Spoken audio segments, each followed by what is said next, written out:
হচ্ছে পড়াচ্ছিলাম একটু আগে আইসোটোপের ব্যবহার।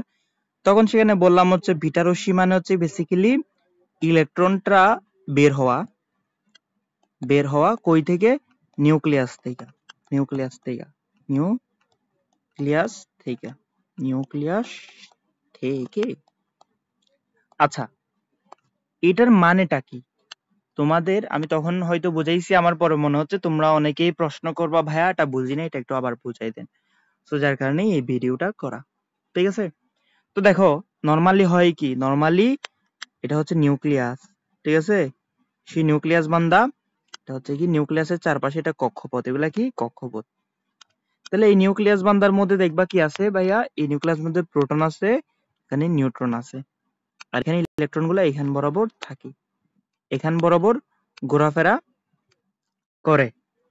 এখন নিউট্রন যে বান্দাটা আছে, নিউট্রনটা আমি বলছিলাম হচ্ছে কি, নিউট্রনটা কি দ্বারা গঠিত? একটা প্রোটন এবং একটা ইলেকট্রন যখন একসাথে ফিউজ হয় সেটা দ্বারা গঠিত। ঠিক আছে, আচ্ছা, তাহলে কোনো কারণে ধরো সেই নিউট্রনটা ভেঙে গেল, তাহলে একটা প্রোটন তৈরি হবে, একটা কি তৈরি হবে? ইলেকট্রন তৈরি হবে। বোঝা গেছে? তাহলে দেখো নিউট্রনটা যেহেতু তোমার কি আছে, কেন্দ্রেই আছে, তাহলে তোমার ইলেকট্রনটা তৈরি হবে কই? কেন্দ্রে ইলেকট্রনটা তৈরি হবে। ঠিক আছে, এবং কেন্দ্রে যদি ইলেকট্রনটা তৈরি হয়, কেন্দ্রে ধরো, কেন্দ্রে কি হইলো? কেন্দ্রে ইলেকট্রন তৈরি হইলো, তৈরি হলো। তাহলে কি হবে? কেন্দ্রে যদি ইলেকট্রন তৈরি হয়, সেই ইলেকট্রনটা তো হচ্ছে কি, সেখানে ইলেকট্রনটা কি হবে? অস্থিতিশীল হয়ে যাবে, অস্থিতিশীল হয়ে যাবে। মানে যার জায়গা, ইলেকট্রনের জায়গায় কই? ওই যে কক্ষপথে, তার জায়গা তো নিউক্লিয়াস না, যার জায়গা যেখানে না সেখানে তারা দেওয়া হয়ে যাবে। ঠিক আছে, তো দেখো ইলেকট্রন যেটা তৈরি হয়, সে নিউট্রনটা ভাঙার মাধ্যমে সেই ইলেকট্রনটা কি করবে? কেন্দ্রে স্থিতিশীলতা, লাফালাফি ঝাফাঝাফি শুরু করবে। ঠিক আছে, তো যার ফলশ্রুতিতে কিছুক্ষণ পর দেখবা সেই ইলেকট্রনটা হচ্ছে কি দ্রুত গতিতে বাইরে বের হলো, বাইরে বের হলো। ঠিক আছে, আচ্ছা, মানে ইলেকট্রনটা দ্রুত গতিতে দেখবা হচ্ছে এখান থেকে, তখন যদি কি হয়, এই যে গ্যাটা বের হয়, এটা দেখবে খুব দ্রুত বাইরে বেরিয়ে গেছে। ঠিক আছে, এই দ্রুত ইলেকট্রন যখন বের হয় সেটা হচ্ছে বিটা ডিকে বা বিটা রশ্মি নির্গমন। আচ্ছা, এটার পিডিএফ কিন্তু আমি দিব, আচ্ছা দিয়ে দিব, ছবিও তোমাকে অ্যাড করে দিব। আচ্ছা দেখো, এবার একটা জিনিস খেয়াল করে দেখো, তাহলে নরমালি ধরো আমি তোমাকে একটা জাস্ট উদাহরণ দেই। ফর এক্সাম্পল, সোডিয়াম থেকে কি হইল? সোডিয়ামের নরমালি কি আছে? সোডিয়ামের নরমালি হচ্ছে কি তোমার নিউট্রন আছে কয়টা? নিউট্রন আছে হচ্ছে 12টা। প্রোটন আছে কয়টা? প্রোটন আছে হচ্ছে তোমার 11টা।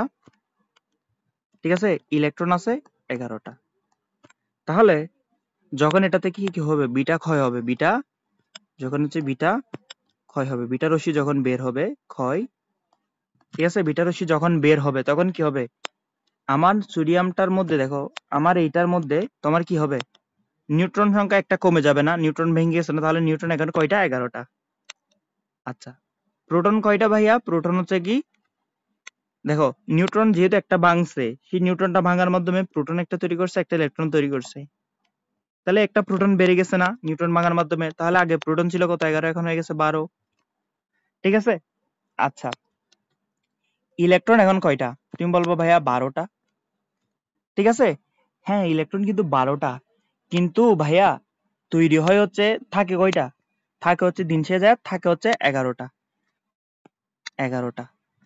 এই যে একটা ইলেকট্রন তৈরি হয়েছে না, সেটা দ্রুত গতিতে, একদম দ্রুত গতিতে বাইরে বেরিয়ে যায়, একদম পরমাণুর বাইরে বেরিয়ে যায়, বুঝছো?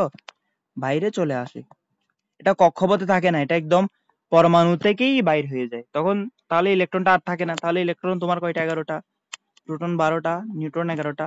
তখন এটা আর সোডিয়াম থাকে না, এটা কি হয়ে যায়? ম্যাগনেসিয়াম হয়ে যায়। কেন ভাইয়া? কারণ কি, পরমাণু, পরমাণুটার আসলে নাম কি হবে সেটা ডিপেন্ড করে কিসের উপর? প্রোটন নাম্বারের উপর। প্রোটন যত নাম্বার, পরমাণুটাও তত নাম্বার। আমরা জানি প্রোটন 12, প্রোটন 12 ওয়ালা হচ্ছে কি ম্যাগনেসিয়াম। ঠিক আছে, প্রোটন 12 হচ্ছে ম্যাগনেসিয়ামের। হ্যাঁ তুমি বলতে পারো ভাইয়া ম্যাগনেসিয়ামের তো নিউট্রন সংখ্যা 12, ইলেকট্রন সংখ্যা 11, সরি ইলেকট্রন সংখ্যা 12। সেগুলা নরমালি কি হয়? নরমাল ম্যাগনেসিয়ামের ক্ষেত্রে তোমার 12টা নিউট্রন, 12টা ইলেকট্রন 12টা প্রোটন থাকে, ঠিক আছে, কিন্তু হচ্ছে কি এটা হচ্ছে অ্যাবনর্মাল ম্যাগনেসিয়াম, বুঝছো, এটা হচ্ছে স্বাভাবিক ম্যাগনেসিয়াম না, বুঝা গেছে? সো এটা তোমার একটু মনে রাখা উচিত।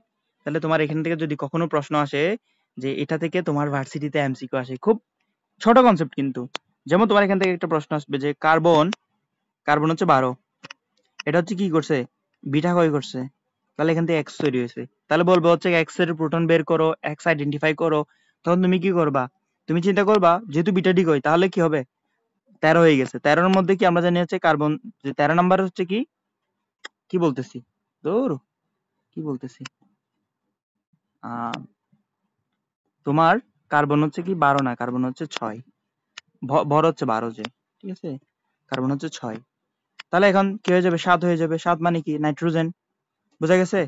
এবার দেখো এটার তুমি যদি নিউট্রন নাম্বার বের করো, আগে কার্বনের নিউট্রন নাম্বার কত ছিল, 6, ঠিক আছে, কার্বনের তো নর্মাল হচ্ছে 12, তো তাহলে নিউট্রন নাম্বার কত, 6, ঠিক আছে, এখন একটা নিউট্রন ভেঙে গেছে, তাহলে এখন নিউট্রন সংখ্যা হয়ে গেছে 5, ইলেকট্রন হয়েছে কয়টা, ইলেকট্রন হয়েছে 6টা, তুমি একটু নিজ দায়িত্বে জিনিসটা ভাববা, এটা নিয়ে তোমার ভার্সিটিতে এমসিকিউ আসতে পারে।